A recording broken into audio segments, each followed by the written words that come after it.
আসসালামু আলাইকুম, সঞ্জনা কিচেনে সবাইকে স্বাগতম। প্রিয় বন্ধুরা, সবাই কেমন আছো? চলে এসেছি আজকে খুবই মজাদার একটা রেসিপি নিয়ে। আজকে তোমাদেরকে নারকেল ছাড়া নারকেলের নাড়ু করে দেখাবো। তার জন্য এখানে আজকে আমি পেঁপে ব্যবহার করছি। পেঁপে দিয়ে তোমাদেরকে খুবই মজাদার একটা নাড়ুর রেসিপি করে দেখাবো।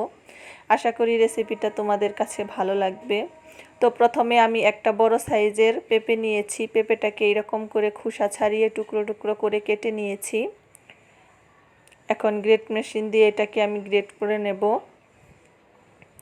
এরকম করে আমি সবগুলো পেঁপেকেই এরকম করে গ্রেট করে নিচ্ছি। তো আমার এই মজার রেসিপিটা যদি তোমাদের কাছে ভালো লেগে থাকে, প্লিজ লাইক, কমেন্ট, শেয়ার করে দিও। আর আমার চ্যানেলে যারা নতুন বন্ধু আছো তারা আমার চ্যানেলটি সাবস্ক্রাইব করে আমার পাশে থেকে যেও।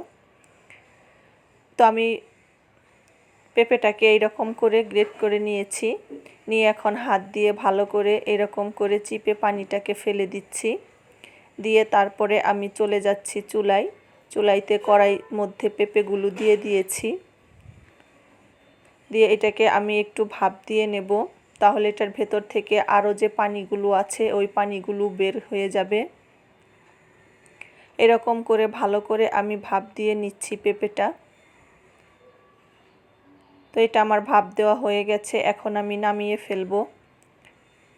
নামানোর আগে একটু লবণ দিয়ে এটাকে আরেকটু ভাপিয়ে নিচ্ছি, একেবারে ভেতরের পানিটা শুকিয়ে ফেলবো।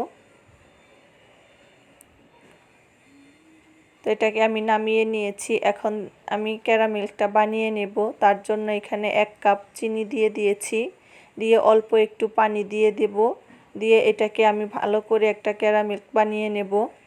তো চিনিটা আমার গলে গেছে, এখন ক্যারামেলটা করে নিচ্ছি। তো এটা আমার ক্যারামেলটা হয়ে গেছে। এখন এটার মধ্যে আমি সেই পেঁপেগুলো দিয়ে দিলাম, দিয়ে ভালো করে এটা মিক্সড করে নেব। এটার মধ্যে থেকে দেখো বন্ধুরা আরও অনেকটা পানি উঠে এসেছে। সব পানিগুলোকে আমি ভালো করে শুকিয়ে নেব। চুলাটা অল্প আঁচে রেখে আস্তে আস্তে পানিটাকে শুকিয়ে নিচ্ছি আমি। তো এটার পানিটা প্রায় বেশ খানিকটা শুকিয়ে গেছে।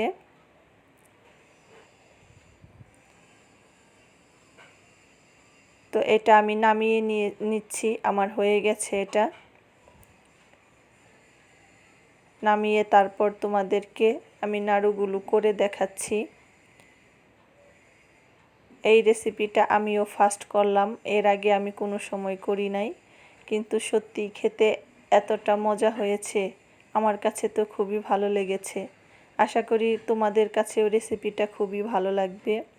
তো এটা আমি নামিয়ে ঠান্ডা করে নিয়েছি, বেশি ঠান্ডাও না, একটু গরম গরম অবস্থা এইভাবে হাত দিয়ে নাড়ুগুলো করে নিতে হবে। তো আমি এরকম করে একটা বানিয়ে নিচ্ছি, নিয়ে বাকিগুলো আমি সব এইরকমভাবে বানিয়ে নেব। তো আমি সবগুলো নাড়ু এরকম করে বানিয়ে নিয়েছি। দেখো বন্ধুরা কতটা সুন্দর হয়েছে, আর খেতেও কিন্তু ভীষণই ভালো লাগে। তো তোমরা বাসায় রেসিপিটা অবশ্যই ট্রাই করবে, বানিয়ে খেয়ে কেমন হয়েছে অবশ্যই আমাকে কমেন্ট করে জানাবে। তো আজ এই পর্যন্তই।